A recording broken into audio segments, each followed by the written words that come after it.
Thank you, Jay, and I wanted to thank UC Davis, UC Water, and Water Education Foundation for allowing me to be here. My name's Overhouse, and I am here presenting some of my research that I completed at the University of London SOAS this year. I completed my Juris Doctor last month at UC Hastings, and actually did a third year, rather than a third year at UC Hastings, I did a third year completing my LLM, which many people so far the last 2 days have been asking me what that is. It is a Latin legum magister. Yes, I know, a mouthful, which is to be expected for a lawyer. It, in essence, means a master's in law. And back in the States and born and raised California, it means that I would like to specialize in environmental law. And I took a number of interesting international water courses while at the University of London, one of them being water and development, which then I had the opportunity to look at Mexico's groundwater system. I was actually forbidden from looking at California anymore for this class, so this actually was a fantastic opportunity for me. Now, I wanted to make a few disclaimers as a lawyer and non-technical expert on groundwater aquifers. I wanted to say that I do have a couple charts in here, and they are not as technical. However, if anyone went to Tim Parker's presentation yesterday, he is a more expert on Mexico's groundwater, so I wanted to ask for a raise of hands, anyone who went to his presentation yesterday, so I don't repeat information. Yes, yes, okay, great. Thank you. Okay. Oops. So I'm going to try to stick to 3 main points for time. And the first is that my main research point in the paper that I produced for this course was based on a case study in Toluca Valley by Dr. Nadine Reis. And she conducted extensive research in this valley, concluding that there is a complex hydrological nexus of government actors, private developers, and the agricultural sector. And within this nexus, that actually produced an illegal groundwater market. And it's not necessarily a groundwater market we've been discussing the last couple days in other wonderful presentations. It's actually a market of water rights or concessions. And my point 2 is that Mexico's water regulations and the lack of enforcement of such regulations may create a statewide market. So Dr. Nadine actually looked at just the Valley of Toluca, and even though it is highly populated and does contain a number of urban centers and high groundwater usage, it is contained to that valley. So I am proposing that because there are statewide regulations, this may be a statewide result.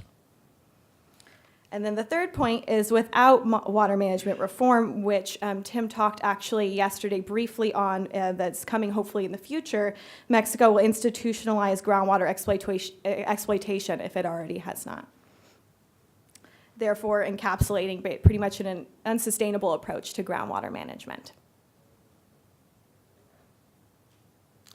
So just some preliminary concepts. Because I am a lawyer, I would like to clarify just a few. I'm going to be talking about groundwater rights. So Mexico actually has a different right system for their surface and groundwater. And it was regularized in the 1990s, partially funded by the World Bank. And within that, they originally had a couple original regulations that are going to come up, I'm going to discuss later. And those were instituted in 1947. And they were based on zones prohibiting drilling for groundwater, for drilling individual wells, and then free access zones. And those have actually changed quite dramatically most recently. In 2013, Mexico expanded those zones, prohibiting actually across the entire state any more drilling for groundwater. Mexico has a national water law, which was passed in 1992, and I'm going to refer to it as LAN, L-A-N, I know we have so many abbreviations and acronyms, just bear with me. And LAN focuses on key principles of marketization, decentralization, and sustainability.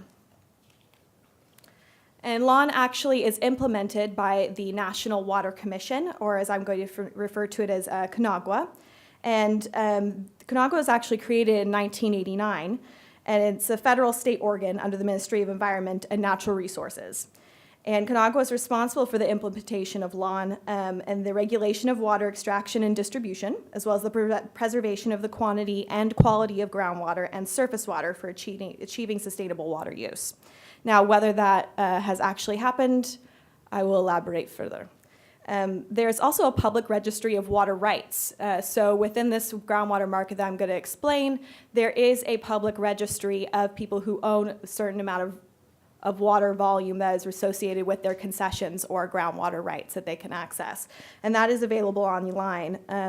Those actual concessions are in prohibition zones, so the ones I referred to earlier, and they are usually about 10 years or so 10 years of allowing to withdraw from that particular aquifer. And they are required with those concessions to report to Conagua every 3 months with the amount that they extract. And they do pay a type of water charge. And the water charge does vary depending on the use of the groundwater, so for if you're in the industrial sector or the agricultural sector or a private domestic user. Now, Tim Parker mentioned this yesterday, and I'm going to reiterate. The main user for the groundwater is the agricultural sector. As of 2014, 77% of groundwater usage was the agricultural sector, and they were over-concessioned, so to a point that can arguably be beyond safe yield. So this is an essential element for the groundwater market because it creates a ability to transfer those excess water rights or excess water to other types of groundwater users. Now, the transfer of those water rights was made legal, especially after a statewide drilling ban. People still needed to have access to groundwater. And at the same time, Mexico's government was promoting a housing reform. And if you wanted to do low-income housing, especially as a private developer, you needed to show to the municipal government that you had a source of water for those people to use. And the same with the industrial sector. You needed to show that you had some sort of water for your production. So how did you get that water if there was not an ability to re-drill at your site? And that is if you could show Conagua that a user, a previous user of groundwater, was willing to cede their rights to you. Now, that's very, very important because it's not supposed to be a monetary transaction. And as Dr. Nadine Reis elaborated in her paper, it does turn into one, so especially in the Valley of Toluca. Okay. So this is a map from 2011 of Mexico, the various different areas broken down. This is outdated, but it is publicly available. And one of the issues that I do have here that I struggled with as a researcher and an attorney was the lack of public information updated past 2012. So as you can see, this was just the zones of access zones or prohibition zones of where you could drill as of 2011. And of course, this map dramatically changed even just 2 years ago. So this is another map of 2011 of just the areas that use the most groundwater based on Conagua's data. And that's the particular area, the Valley of Toluca. It's very near Mexico City, so again, we're talking about a very highly populated area of Mexico. So that's the one that's highlighted right there in the middle. See, I love this thing. And right here, and we actually had a wonderful speaker earlier today from the OECD, and mentioned they have profiles on Mexico, and the area that they actually looked at particularly was further up here, and that's Durango. So they actually got water data from a different area. So I highly encourage you to check out that profile. It's just a bit different, and it doesn't, compared to the area that I was looking at, doesn't use as much groundwater, but it's still highly intensive, relies on groundwater for industrial and agricultural purposes.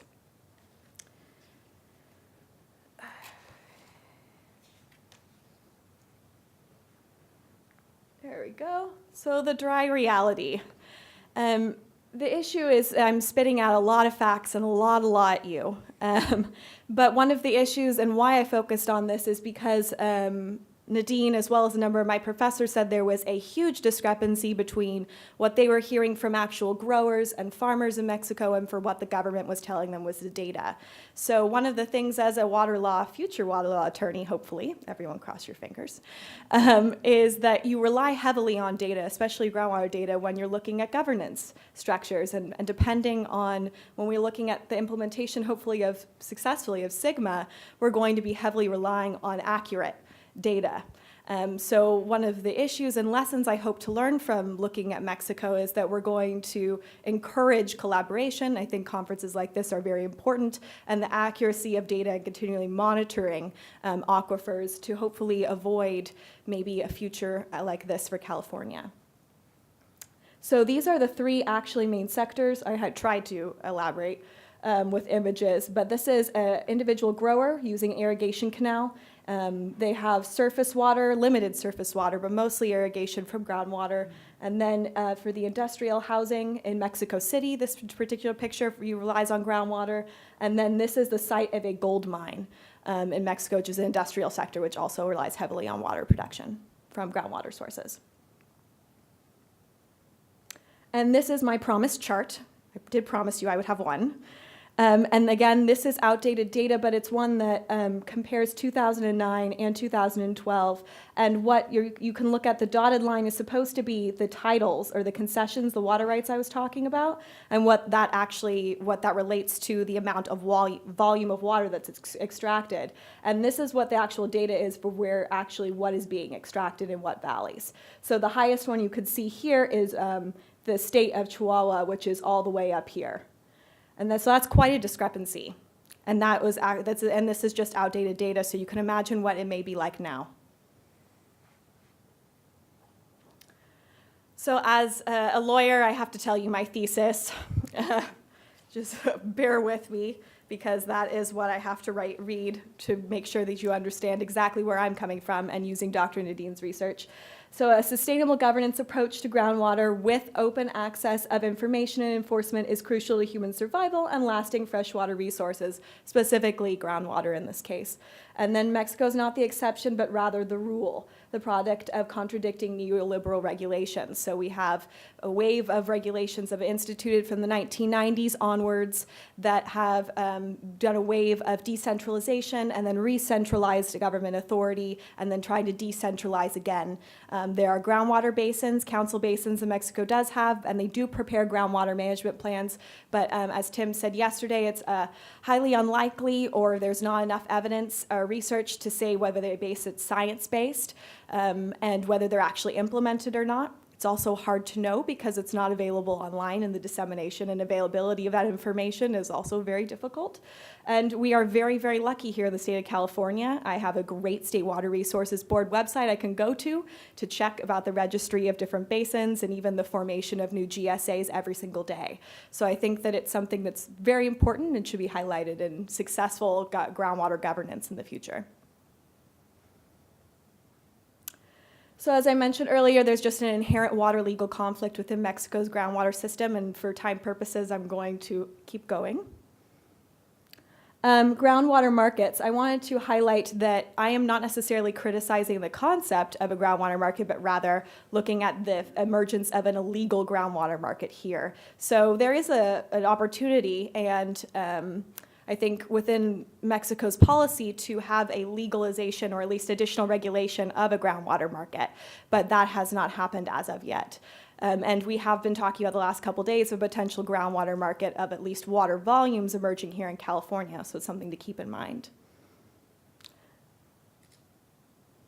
Oh, and this is the image of how the water functions, at least how the water rights and how they're seated. So up here, Nadine has broken these down to various different social roles. Obviously, the main player here is a coyote, and she has the actual picture of a coyote. So this is just to illustrate here where the main central figure is, and he acts, or she, acts as a broker. And they usually have the water knowledge, so highly technical knowledge to not only understand how these rights work, but how they have the legal knowledge to make sure that they're transferred through Conagua without having any sort of legal repercussions for either the private developer that's receiving them or selling them. So real quick, because we're running out of time, the other, can everyone see the numbers here? Good, okay. So we have various different social networks that this market relies on, or water utilities, and they communicate back and forth initially with initial monetary transactions with the coyote just to get, let's say, a business card, because those connections initially are very important in order to make this happen, and that does take some time. And then Conagua, the water agency, the main federal water agency, is in communications with the coyote because they do monitor. They go out to these basins, as I said, every 3 months, and they do find most of the time that they are in violation of the amount that they are supposed to either being withdrawn or that they have outdated or canceled water rights. So instead of, and I'm out of time, according to me, but I still have 1 minute according to you, so I'll keep going. Instead of actually charging them or actually having any sort of legal repercussions, Conagua then calls the coyote instead and says, can we regularize these rights, or can you show me, demonstrate where on a piece of paper legally where these rights are and that they have the power to withdraw this water. And so that's most of the time how this actually functions or gets away with it legally. And the transaction or handing off of money here, even to the private developer between that and to the coyote, never passes through to Conagua. Nadine makes a more controversial statement where she proposes that Conagua is actually in realization of the existence of this market, and that's actually very open. But as a lawyer, I'm not going to say that. I would encourage you to read her paper. The fact that this market is thriving and that it's allowing for the further withdrawing and overdrawing, arguably, of these aquifers is another demonstration that this could be a product and a real, at least homegrown solution for lack of water and access to water, and specifically groundwater. So it's something that is definitely an issue, one that could be potentially statewide, and something that as a water law attorney, I would not like to see happen, at least for the future of California. And as it's important to realize, in concluding, that Mexico is a neighbor. We share aquifers with them in the state of California. So other presenters have looked at the southwestern basins as a whole when looking at analyzing groundwater management. And so I think it's important that we compare the different governance structures and take into consideration the issues Mexico is facing when we're looking at overall sustainability of groundwater. Thank you so much.